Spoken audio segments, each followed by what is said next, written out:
Strategically located in the heart of Southern Africa, it is easy to see why Zambia, being one of the world's fastest growing economies for the past 10 years, has been dubbed as Southern Africa's breadbasket. Being part of the common market for East and Southern Africa, COMESA, Zambia is uniquely positioned. Currently, the COMESA is made up of 19 countries with a total population of over 470 million people and an annual import bill of around $170 billion and an export bill of $112 billion. The primary attraction for Zambia is one, of course, is a politically stable country. The last few years, Zambia has been also growing, has had stable economic growth, apart from the recent past when there's been some challenges, mostly because of the developments in the global commodity environment, because Zambia has got a heavy dependence on copper. And then democratically, there have been several transitions of government in Zambia, and all of that has been done in a stable fashion. Zambia has a very large competitive advantage. Zambia is a land-linked country, which is in the center of so many other countries. We've got 8 countries on our borders alone, not to mention COMESA and SADC, which brings it to 26 countries. So when you're dealing with Zambia, you're not dealing with just Zambia population alone. You're dealing with Zambia and all these other countries that it deals with. So you've got this market of 26 countries around you that you are able to access by coming to Zambia. So you have a larger market than just Zambia alone. Zambia is projected to be one of the largest exporters of poultry products, given that Zambia increases production capacity. With an affordable labor force of 7 million people, of which more than 85% is already active in agriculture, the Zambian poultry industry is poised to grow exponentially. Annually, $80 million is invested in the poultry sector. As a result, Zambian annual poultry production stands at slightly over 81 million kgs of broiler meat and 1 billion eggs, while total national feed production stands at 320,000 tons. So we worked together with the Poultry Association of Zambia and the Embassy of the Kingdom of the Netherlands based in Harare, which also represents Zambia.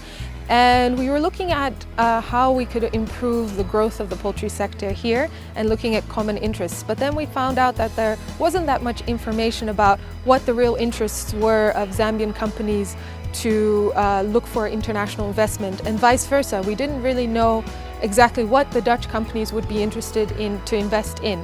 So we felt that doing this market study would give us a very concrete answer to what the investment opportunities were, but also it would give us an opportunity to provide better business links, being well informed on what kind of matches we could make between the companies. The main findings were that there were several investment opportunities in the sector, including investments in equipment, like feed manufacturing equipment, hatchery equipment, but also processing equipment. We also looked at opportunities in the drugs and vaccines. There was a lot of opportunities to improve the services provided there, and also on feed additives. The market study, conducted by AgriProFocus in partnership with the Embassy of the Netherlands and the Poultry Association of Zambia, concluded that there are 5 key areas in the poultry industry that businesses could invest in. 1. Poultry house equipment. 2. Hatching equipment. 3. Poultry feed additives and premixes.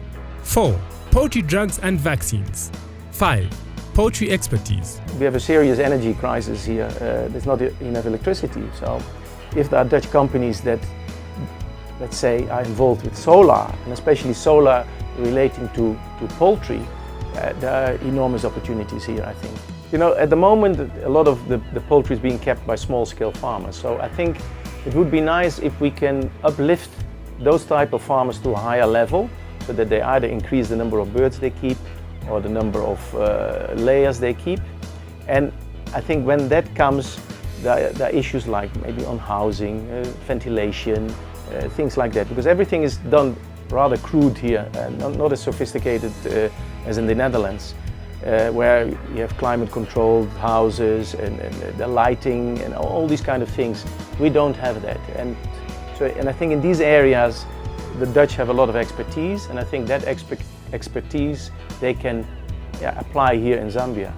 That is where we need the investors to come in, because now we find that most Zambians, they're still doing that kind of tradition way of keeping doing poultry.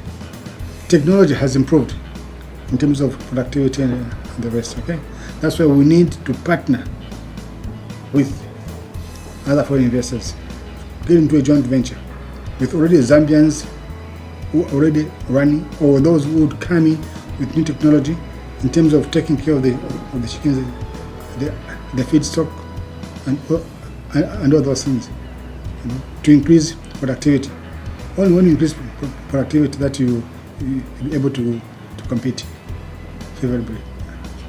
It is important to note that both the government of the Republic of Zambia and the Embassy of the Kingdom of the Netherlands have been supporting the process of agricultural transformation and demonstrated strong commitment to agriculture through infrastructure and policy development.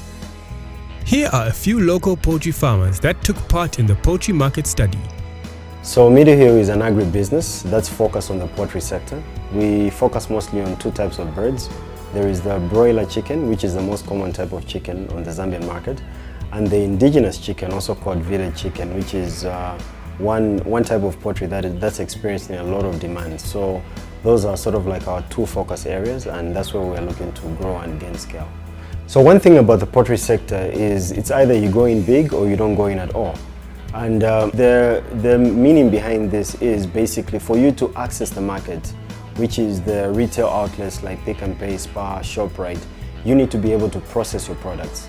And at the moment, there are very few players accessing this wide market, and a lot of these players are unable to meet the demand. The Copperville chickens basically started 3 years ago.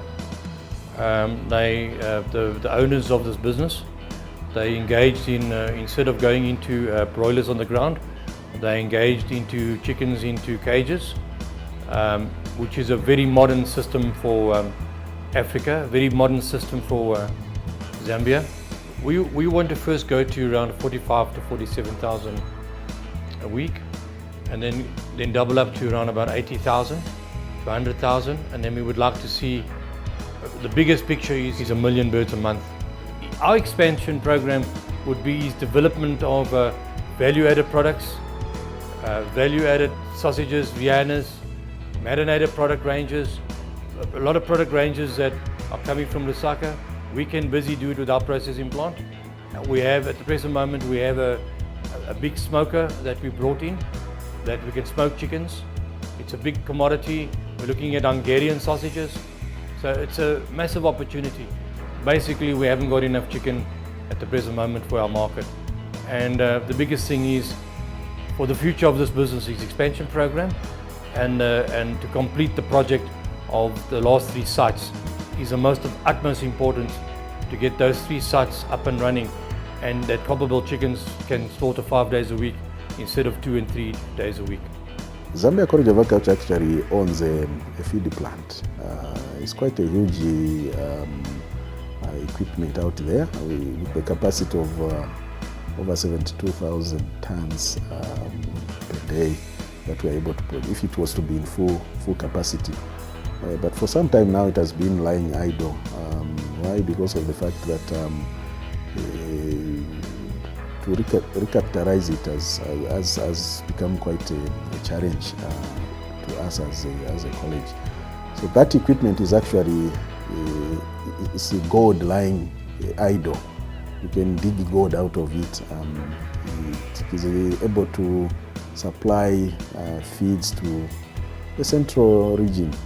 Maybe the whole central, of course Zambia is able to do that, and even to our neighbors. If we are able to just put 1 or 2 things in place. The plant, of course, was established to supply feeds to farmers around this place, in terms of poultry feeds, dairy feeds, pig feeds, and so on and so forth. And also to supply feeds for the college beds that we are producing. What is there now is to have a hatchery, some hatcheries. If we can expand with the hatcheries, because our hatchery is only one and it is used even by other people. It's only not only us. We have some clients who are coming from as far as Sinazongwe, Monze, coming to our place, bring some eggs. and we are charging them 2 kwacha per day because of this load shedding. So that we can also, as you can see now, right up now we don't have power, but we are running the standby genset. We are a small-scale farm whose main focus is on conservation farming, and our biggest objective is to tackle the issue of hunger by redefining distribution of food. You know, we're basically made up of a team of young minds that want to implement conservation farming and simple technologies to come up with solutions that we as a continent, as a country, are currently facing. The Dutch government has got a number of instruments that Zambia is eligible for. One of them, for example, is the Sustainable Entrepreneurship Fund and Food Security Fund. And through that grant, applicants can get 50% of the cost, total investment cost of the project as a grant. So basically, you know, this can go up to €1 million, €2 million they can get as a grant, and then they source the other amounts of money. And that money can be used for projects that impact food security, that increase food security, primarily in agriculture. So there's some business instruments that, you know, that are available. But even, for example, through infrastructure development, you know, at the moment the Netherlands government is sponsoring, for example, the training of Zambian road contractors in asphalt road development. Now, when you have better infrastructure, it basically means that you can move your inputs and your outputs much more easily. So this has a beneficial and positive effect on the growth of the agriculture sector. So there are a number of ways, through the instruments that are available for Zambia, and also through trade and investment promotion. I mean, through the two, you can actually have a positive effect on agricultural growth. No, I think the opportunities are here. And I've said it before also, we had once a Dutch trade delegation here, and Dutch companies came here, and I told them, you must come. Africa is a continent of opportunities, but don't be too scared to take risks. You need to take risks, and the Dutch, that's how Holland became big, because the Dutch used to take risks.